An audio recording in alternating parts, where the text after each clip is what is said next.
2 days before New Year's Eve, I walked into our place holding a small wrapped box and a printed confirmation for a weekend getaway at a mountain resort. 3 months of planning. I'd booked the trip back in October, right after she mentioned wanting to see snow this winter. The necklace inside that box? She'd pointed it out in a store window 6 months ago, said it reminded her of her grandmother's. I saved up for it. I found her on the couch, scrolling through her phone. Hey, so I've got a surprise for New Year's. I started, grinning like an idiot. We're heading up to. Oh, she cut me off without looking up. About that. You probably shouldn't come to my family's party this year. I stopped mid-sentence. What? She finally glanced up, casual as if she'd just told me we were out of milk. My ex is going to be there. I invited him. I need closure, you know? It'll be weird if you're there too. I stood there, gift in one hand, confirmation in the other, trying to process what I'd just heard. She invited her ex to her family's New Year's party and uninvited me. You invited him, I repeated slowly. Yeah, we ended things kind of abruptly last year, and I never got to properly talk things through. It's just one night. You understand, right? She said it like it was the most reasonable thing in the world. Like I was supposed to nod, pat her on the head, and wish her well with her emotional archaeology project. I didn't yell, didn't argue. I walked to the kitchen table, set down the gift box, and pulled out my phone. She kept talking behind me. Something about how mature we both were, how this didn't mean anything, how she appreciated me being so understanding. I opened my email and canceled the resort reservation. Cancellation fee didn't matter anymore. Then I unwrapped the necklace box, put it back in the store bag with the receipt. What are you doing? She asked, finally noticing. Returning this tomorrow, I said, heading to the bedroom. Wait, what? That was for me. I didn't answer, just started pulling my clothes out of the closet, grabbing my duffel bag from under the bed. Are you serious right now? Her voice went up an octave. You're actually leaving because I want to have one conversation with my ex.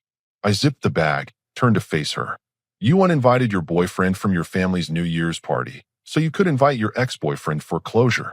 Yeah, I'm leaving. That's not. You're twisting it. It's not like that. It's exactly like that.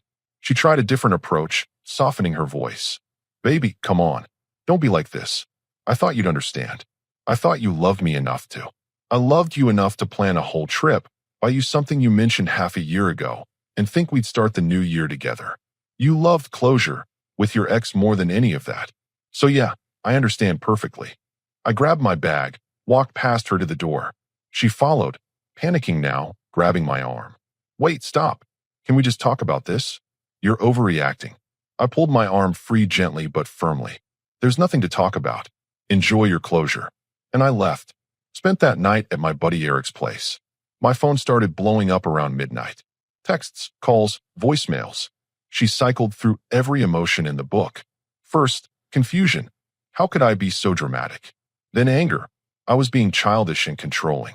Then bargaining. Maybe we could compromise. Maybe the ex didn't need to come after all. Finally, the tears. She made a mistake. She was sorry. Please come home. I didn't answer a single one. Just turned my phone face down on Eric's coffee table and watched the ball drop on TV with him and his wife. You good? Eric asked during a commercial. Yeah, I said, and I meant it. The next morning, I went back to the place while she was at work. Didn't need a big scene, didn't want one either. Just needed my stuff. The apartment felt different, quieter. I walked through, grabbing what was mine, laptop, some books, the coffee maker I'd bought before we moved in together. Left everything else. Wasn't interested in splitting hairs over who bought what dish towel. My keys went on the kitchen table. Next to them, I left a note. Kept it simple. You chose closure with him over a future with me. Choice accepted. That was it. No essay, no explanation. She'd made her decision clear enough. I texted my roommate from college, Isaac.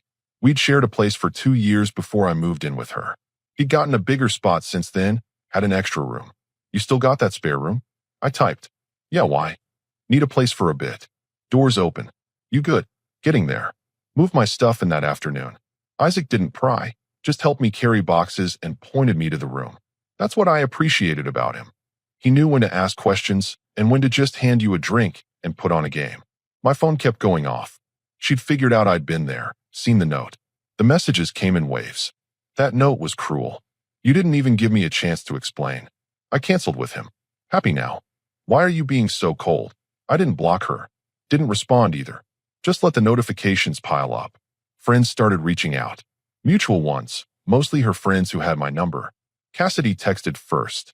Hey, she's really upset. Can you guys just talk? I kept it short. Nothing to talk about. She made a mistake. People make mistakes. Sure. And I made a choice. We're both adults. Cassidy tried again.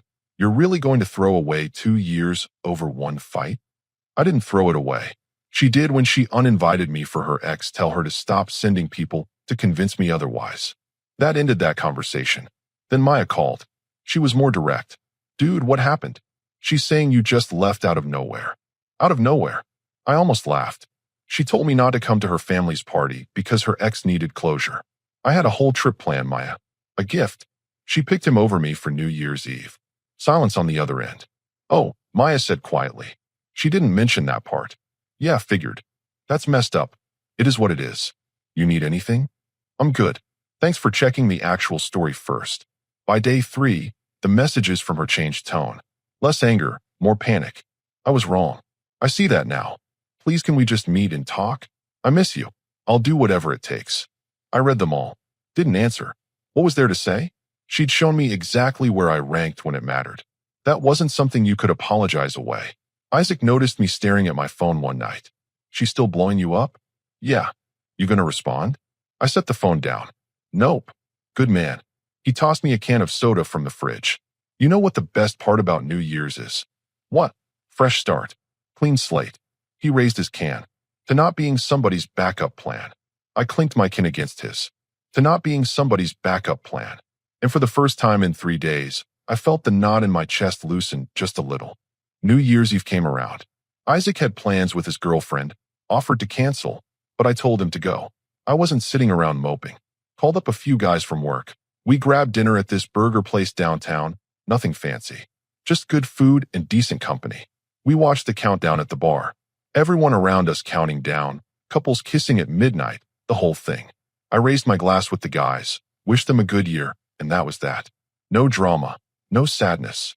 Just another night. Around 11:30, my phone started vibrating like it was having a seizure. I pulled it out, 12 missed calls from her. Messages pouring in, one after another. I silenced it, shoved it back in my pocket. Your ex? Asked one of the guys, Haley's husband, Fletcher. Yep. She's still trying? Apparently. You gonna check what she wants? Tomorrow, maybe. Tonight, I'm good right where I am. We stayed until about 1 in the morning, then headed out. I got back to Isaac's place, dropped my keys on the counter, and finally looked at my phone. 23 missed calls, 40-something texts, a few voicemails. I opened the voicemails first. The early ones were background noise, music, people talking, her voice barely audible. The later ones were different. Crying. Full-on sobbing. I played the last one. He didn't even. She could barely get words out between gasps. He ignored me the whole night. The whole night. He spent it with Margaret, my cousin Margaret. And at midnight, right in front of everyone, more crying. Oh God, everyone saw. My whole family saw. I'm so stupid. You were right. I'm so stupid. I deleted the voicemail. The texts told the same story, just with more details she apparently needed to confess at 1 in the morning. He showed up, and I thought we'd finally talk. But he barely looked at me. Spent the entire party with Margaret. They were laughing and drinking, and I just stood there like an idiot. At midnight, he kissed her. Right there. In front of my parents. Everyone was staring at me. I've never been so humiliated in my life. You tried to warn me, and I didn't listen. I ruined everything. Please call me back. I set the phone down.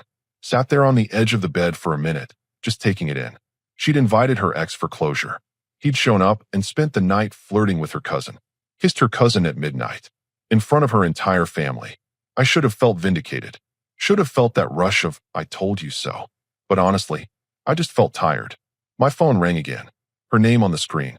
I answered this time. Hello. Oh, thank God, she sobbed. I've been trying to reach you all night. I was out. Did you get my messages? Yeah. I'm so sorry. I'm so sorry.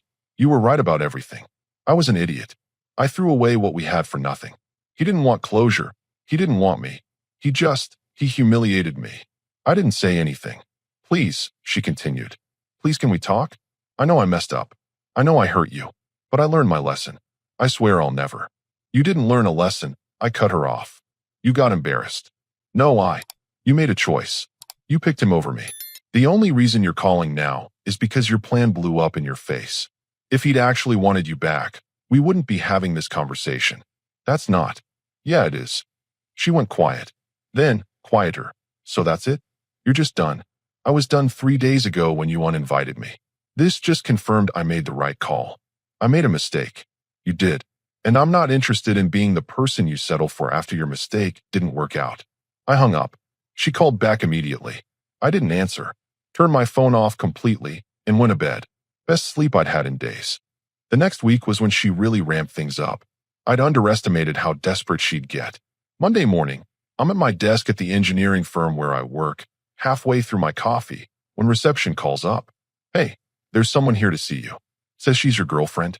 Ex-girlfriend. I corrected. Tell her I'm in a meeting. She's saying it's urgent. Still in a meeting. I heard muffled voices through the phone. Then the receptionist came back. She's asking when your meeting ends. All-day meeting. Tell her to leave, please. Security had to escort her out. She called me 17 times that afternoon. I blocked the number. Tuesday, a delivery showed up at the office. Flowers. Big arrangement. Must have cost her a week's pay from her job at the salon. The card read, I miss you. I'm sorry. Please give me another chance. I had the receptionist donate them to the hospital down the street. Wednesday brought a different approach. Our mutual friends got deployed like a small army. First Cassidy again, then Maya, then people I barely knew from her side of the social circle. All saying the same thing. She's really sorry. She's changed. She realizes what she lost. Can't I just hear her out? I kept my responses simple. Not interested. Nothing to discuss. She made her choice. Thursday, she tried showing up at the gym I go to after work. I spotted her car in the parking lot before I even got out of mine. Drove right past, went home instead. Did push-ups in Isaac's living room while he watched and provided commentary.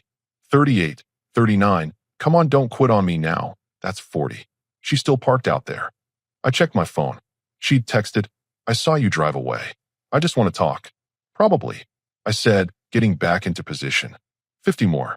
By Friday, I'd had enough of the runaround. I texted her, you want to talk? Fine. Tomorrow, 2 p.m., Junction Coffee on 5th Street. Public place. 30 minutes. That's it. She responded in under 10 seconds. Thank you. I'll be there. Thank you so much.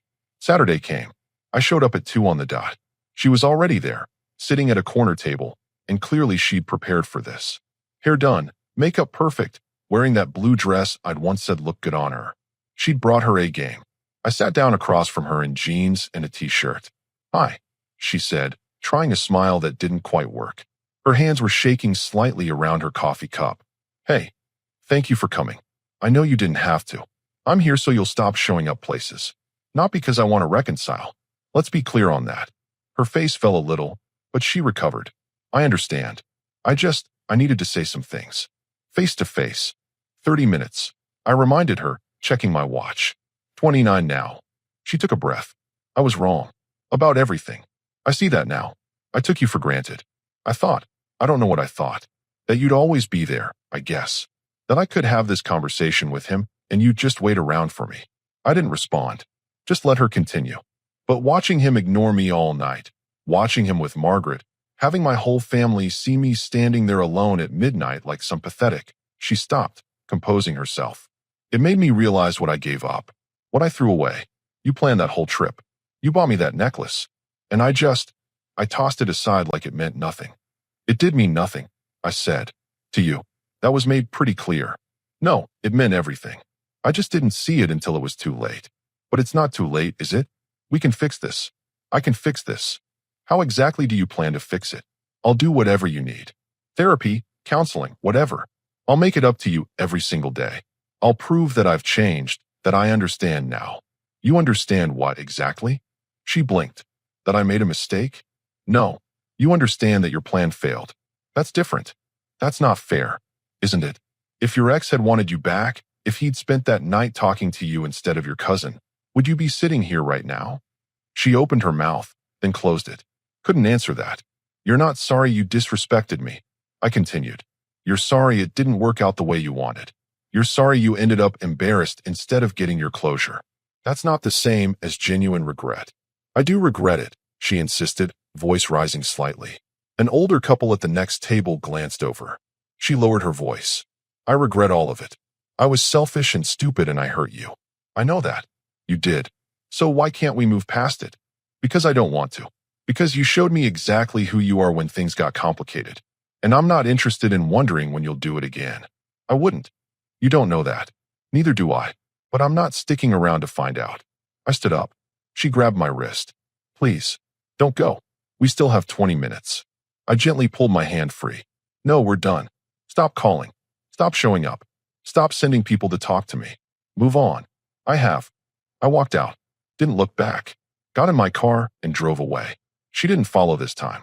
3 weeks passed. January rolled into February, and life started finding its rhythm again. Isaac's place wasn't temporary anymore. It was home. We fell into an easy routine. He'd cook breakfast on weekends, terrible scrambled eggs that were somehow always either runny or burnt, no in between.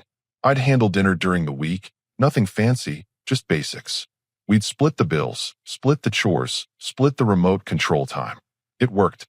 Work kept me busy. I'd taken on extra hours, not because I needed the money, but because I needed the distraction. Turns out I didn't actually need the distraction as much as I thought.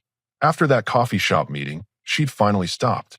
No more calls, no more showing up, no more messengers. Radio silence. I got back into the gym properly. Not the one where she'd staked out that one time. I switched to a different location across town.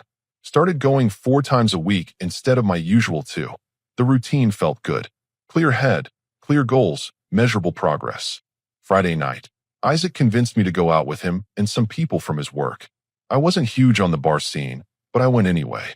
Figured it beat sitting at home. We ended up at this place downtown, nothing too loud, decent beer selection. Isaac introduced me around. His co-workers were fine, normal people. One of them, Ariana, worked in accounting. We got talking about some show we'd both been watching, debating whether the latest season was trash or just misunderstood. It's trash, she insisted, laughing. They completely abandoned the original plot. That's what makes it interesting, though. They're taking risks. Taking risks would be good writing. This is just chaos. I grinned. Agree to disagree? For now. But I'm right. It was easy. Light. No weight to it. Just 2 people arguing about a TV show that neither of us took that seriously. Later, when Isaac and I were heading out, he elbowed me. Ariana was into you. She was arguing with me about a show. Yeah, flirting. That's not, whatever, man. He laughed. I'm just saying. You're doing better. That's good to see. He was right, though. I was doing better.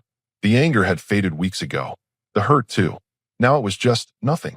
She was becoming a memory, and not even a painful one. Just something that happened once. The next week, I ran into Maya at the grocery store. Literally almost ran into her with my cart. Oh, sorry, hey. She stepped back, surprised. How are you? Good. You? Good, yeah. Haven't seen you in a while. Been busy. We stood there in the produce section, slightly awkward. She was one of the friends who tried to mediate back in January. I didn't hold it against her. She'd at least listened when I explained my side. So, I don't know if you heard, Maya said, adjusting her purse strap, but she's seeing someone new. Started a couple weeks ago. Good for her. Maya looked at me like she was trying to gauge if I meant it. I'm serious, I added. Hope it works out better this time. You're really okay? Yeah. We weren't right for each other. She did me a favor, honestly. Just took me a minute to see it. Maya smiled, genuine this time. That's mature of you. Most guys would still be bitter. What's the point? She made her choice. I made mine. Life goes on. We chatted for another minute about nothing important, then went our separate ways. I grabbed what I needed, checked out, drove home. That night, Isaac made his terrible eggs again despite it being a Tuesday. We ate them while watching some action movie neither of us were really paying attention to. Maya texted me. He said during a commercial. Said she ran into you today. Yeah, at the store. She said you seemed good. Happy even. I am good. Because you are, or because you're trying to be? I thought about it for a second. Both, maybe. Does it matter? Nope. He raised his bottle toward me. Either way, it's working. I clinked my bottle against his. Later that week, I finally went through my phone and deleted her number. Not blocked, just removed it entirely. Deleted the old photos too, the text threads, all of it. Not out of anger or hurt. Just cleaning house. Making space. Friday rolled around again. Ariana had given Isaac her number to pass to me. In case you want to continue that argument about the show, the text said, followed by a winking emoji. I saved her number. Didn't text right away, but I saved it. Progress isn't always dramatic. Sometimes it's just a deleted contact, a new routine, a conversation in a grocery store that doesn't hurt anymore. Sometimes it's recognizing that you're not waiting for anything or anyone. You're just living. And that felt pretty good. 3 months after New Year's, I was in Target looking for a birthday gift for my sister. She'd mentioned wanting one of those fancy coffee makers, the kind that makes espresso and regular coffee. I was standing in the appliance aisle, comparing 2 different models, when I heard a familiar laugh from the next aisle over. I looked up. There she was, standing by the home decor section with some guy.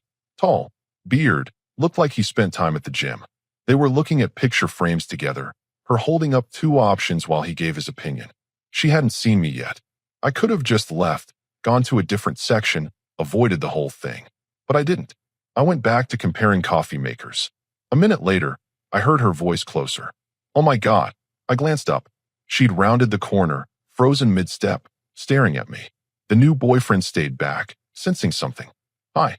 I said neutral. Hi. She looked like she'd seen a ghost. I didn't. Wow. Hi. How's it going? Good. Yeah. Good. You. Can't complain. Awkward silence. The boyfriend shifted his weight, clearly uncomfortable. She noticed. This is Kyle. Kyle. She hesitated on how to introduce me. Her ex. I filled in, saving her the trouble. Nodded at Kyle. Nice to meet you. Kyle nodded back, still wary. Yeah, you too. Another beat of silence. She was studying my face like she was trying to read something there. Whatever she was looking for, she wasn't going to find it. You look good, she said finally. Happy. Thanks. You too. Are you seeing anyone? That's not really your business anymore, but I'm doing fine. You clearly are, so that's good. Kyle cleared his throat. Babe, we should probably. Yeah, 1 second. She turned back to me, lowered her voice a little. Look, I know things ended badly, and I know I was the one who messed it all up. I wanted you to know that I get it now. Why you left. Why you wouldn't come back. You were right. Okay. I mean it. You deserved better than how I treated you. I appreciate you saying that. She waited, like she expected more. When I didn't elaborate, she shifted uncomfortably. So we're good? No hard feelings. No hard feelings. I hope things work out for you. I meant it too. Not in a bitter, sarcastic way. Just genuinely hoped she'd figured her stuff out. I should get going, I said, grabbing one of the coffee makers. Good seeing you. Wait. She reached out like she wanted to stop me, then pulled her hand back. That's it. What else is there? I don't know. I just thought. She trailed off. Kyle put his hand on her shoulder. Come on, let's go. She looked between him and me, something almost like disappointment crossing her face. Then she nodded. Yeah, okay. Bye. Take care, I said. I walked past them toward the checkout. Didn't look back. As I was paying, I heard them talking in low voices near the exit, him asking who I was, her trying to explain. I tuned it out. Got home, wrapped the coffee maker, set it aside for my sister's party next weekend. That evening, my phone buzzed. Text from an unknown number. But I recognized the typing style. You really have moved on, haven't you? I stared at it for a second. She must have gotten a new number or was texting from someone else's phone. I deleted the message without responding. Then I pulled up Ariana's contact. We'd been texting on and off for a couple weeks now, mostly about shows and random stuff. Nothing serious yet, but it was easy, comfortable. Still think season 4 is trash? I typed. She responded almost immediately. Absolutely. Want to argue about it over dinner sometime? I smiled. Yeah, actually. That sounds good. Friday work. Friday works. I set my phone down and looked around Isaac's living room. My living room now, really. PS5 controller on the coffee table from last night's gaming session, my jacket on the back of the couch, half-finished book on the end table. It wasn't the life I'd planned 3 months ago. It was better, because it was mine. Built on my terms, my choices, my self-respect. I grabbed a bottle of juice from the fridge, poured a glass, and raised it to the empty room. To the next chapter, I said quietly. Then I drank, set the glass down, and moved on with my evening. No looking back. No what-ifs. No regrets. Just forward.